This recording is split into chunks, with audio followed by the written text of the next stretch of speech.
O ser humano sempre foi muito curioso, sempre quis entender do que as coisas são feitas. Na busca por respostas são percorridos vários caminhos. Podemos citar a religião, a ciência, a alquimia. Cada uma dessas alternativas tem características peculiares, como objetivos, métodos, forma de interpretar os resultados, e com isso, uma própria maneira de chegar à conclusão. Não é uma competição sobre a forma melhor. Não devemos, portanto, criar hierarquias, apenas ter consciência do que são e a que servem. Vamos falar um pouco sobre alquimia? A própria origem da palavra alquimia não é consensual, há duas vertentes. Primeiro, diz que está relacionada ao ato de fundir, moldar ou derreter um metal, tendo em vista a importância da metalogia para as práticas alquímicas. Segunda, se refere à palavra negro, por causa 1. Da origem geográfica onde a prática teria se iniciado, 2. Arte secreta como arte negra por conta dos mistérios da atividade envolve, 3. O primeiro passo para a produção da pedra filosofal, chamado putrefação. Esse passo transformaria a matéria em negrura. O objetivo da alquimia são 3.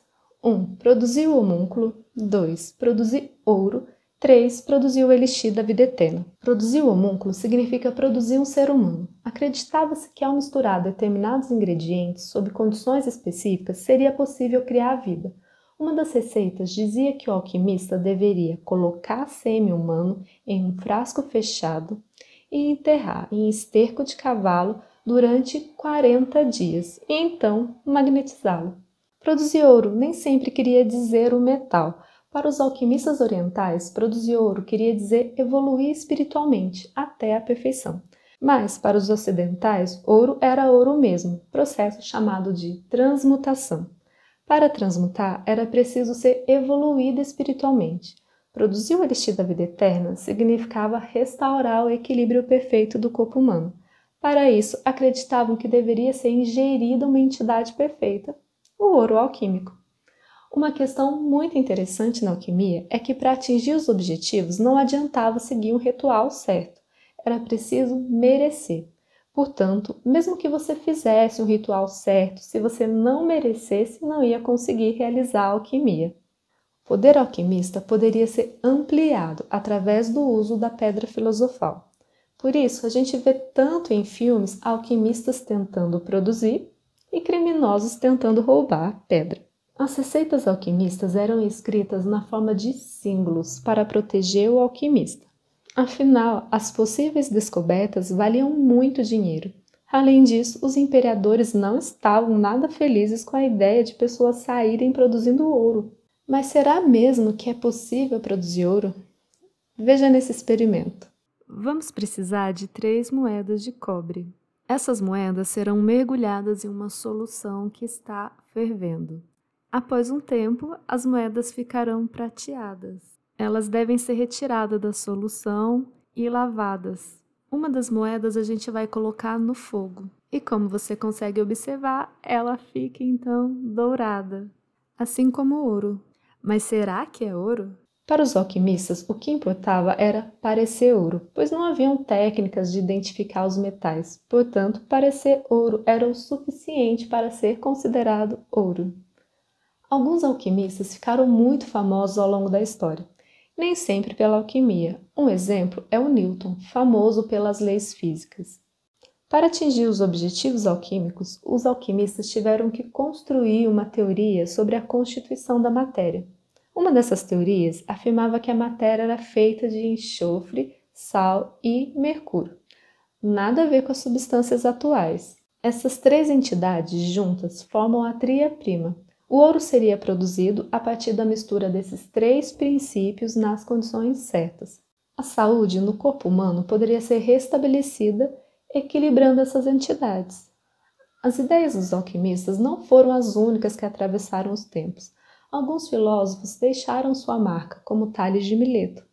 Para ele, tudo era feito de água. Será que essa ideia é boa? Para verificar isso, podemos dividir a água em partes cada vez menor, até encontrar o limite da divisibilidade. Se Tales estiver certo, o limite é a própria água. Será que dá para dividir a água? Dá uma olhada nesse experimento.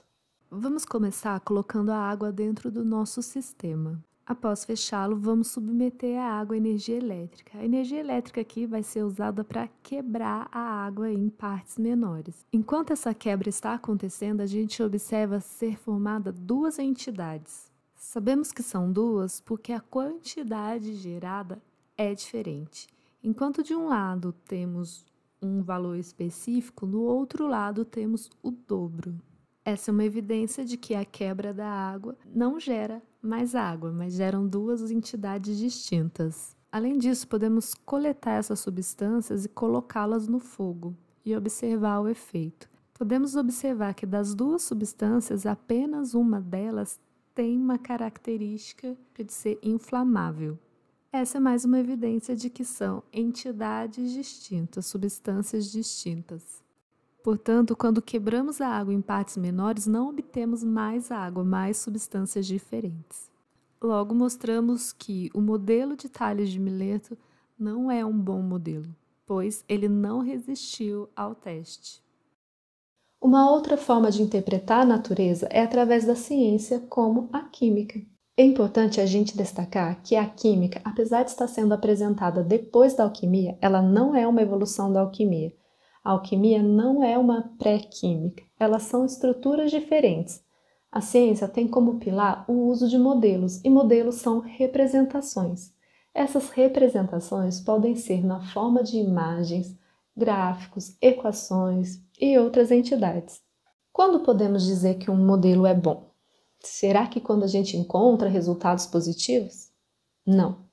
O modelo vai ser bom quando a gente puder tentar provar que ele está errado e não conseguir. Por exemplo, digamos que exista uma doença no mundo e eu apresente a vocês a pílula X como cura. Aí eu saio distribuindo por aí a pílula X e depois pego relatos de algumas pessoas que estão curadas e tomaram a pílula. Esse é um bom modelo de cura? Não. Isso pode ser só uma coincidência. O corpo pode ter reagido e curado. A pessoa pode ter feito alguma outra coisa que fortaleceu a imunidade e por isso ela se curou. Não dá para saber se meu modelo funciona com base na busca por pessoas que tomaram a pílula e se curaram. Então, como eu submeto meu modelo a teste? Bem, eu posso pegar 2 grupos de pessoas e para um desse grupo eu dou a pílula e para o outro eu dou uma pílula que tem a mesma aparência, mas é só um pozinho. Agora comparo os resultados. Se mais pessoas do grupo que tomou a pílula X se curaram em relação ao grupo que tomou o pozinho, mais forte é meu modelo. Agora eu posso testar esse modelo com mais grupos. Quanto mais testes eu fizer e der certo, melhor meu modelo se prova.